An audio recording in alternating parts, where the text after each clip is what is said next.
Okay, so today's video is all about how you prepare for interview, and in particular, which leadership principles you prepare examples for.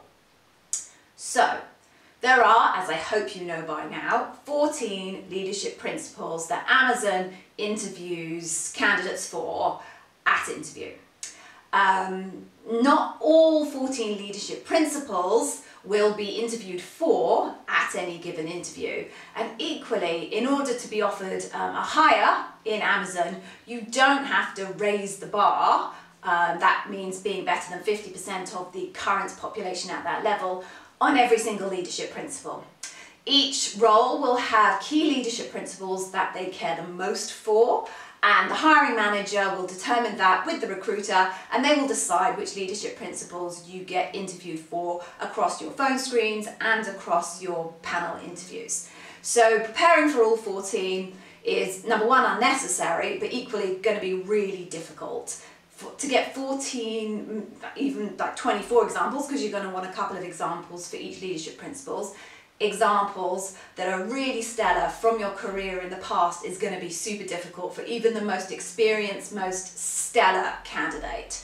So you're really going to need to focus in preparation for your interviews. So you're going to want to pick which of those 14 leadership principles you're going to double down on in your preparation. So I've got a little bit of advice for you. There are some leadership principles that, regardless of what role you are going for in Amazon, are going to be important. They're just fundamental to Amazon. So there's 3 of those that I would recommend that, regardless of what role you are applying for, that you have examples for. So the first one is customer obsession.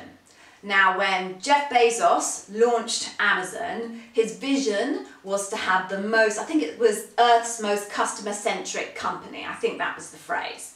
And that really does remain true today. Customer obsession is absolutely at the heart of Amazon in its entirety, and for every role. And that's not necessarily about the end customer, the end user of the Amazon product. There are plenty of teams working within Amazon whose customers are other Amazonians. So customer obsession is super critical wherever you are in Amazon. And if you can't show that you have some level of strength in customer obsession, very strong probability is that you won't get a hire. So I would recommend you prepare an example, a couple of examples for yourself for customer obsession. Okay, so the second one that I would recommend everybody has some examples for is dive deep. Now, Amazon is well known for being a very data-centric company. I think that's slightly misinterpreted sometimes as to mean just numbers. It's not just numbers, so I like to think about it more as an information-centric company. So whether it's diving deep into numbers, or whether it's kind of being able to dig many layers down to solve a problem, those kind of skills are going to be important regardless of what role you go into. So I would definitely recommend you come up with some examples around dive deep. Could be a numbers example, could be about diving layers into solving problems. Either way, have an example or 2 ready. The third one that I would recommend is deliver results. So any organisation is going to want to employ people who can deliver output. There's no point in having someone who works really hard, loads of amazing input, but never actually delivers output at the end of the day. So obviously that output is going to look different depending on what type of role you're in. Obviously front-facing, customer-facing roles like sales, etc. are going to have very clear commercial metrics. But recruiters and program managers and software development engineers, you're all going to have some kind of an output, a metric associated with your role. So I would very strongly advise everybody to have some examples about when you delivered results, how you managed to create output, impressive output for your employer. So those are the key leadership principles that I think everybody needs to have some examples for. But at that point, it starts to diverge. Different roles will have other different leadership principles that are key to success in the role. So at this point, my next recommendation is you really look very closely at the job description for the role that you're interviewing for. Some hiring managers will go so far as to actually quote the leadership principles in the job description. You're lucky if that's the case for you, because then you know exactly what you need to prepare for.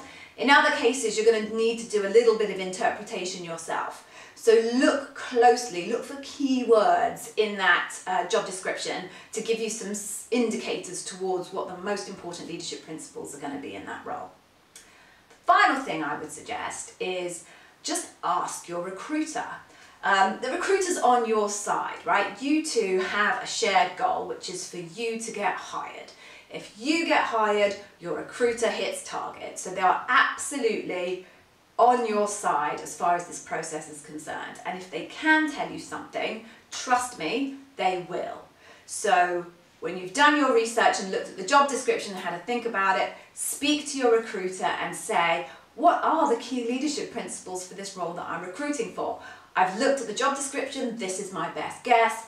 Have I got it right? Have you got any additional ones that you think I should be preparing for? So, 3 things to help you prep for what is a bit more of a focused approach to example preparation. Obviously, the first was those key leadership principles that I talked about that are common: dive deep, customer obsession, deliver results. Second, read your job description, pick at it, dig through it carefully. And the third, ask your recruiter. Okay, hopefully that was helpful, and I'll see you next time.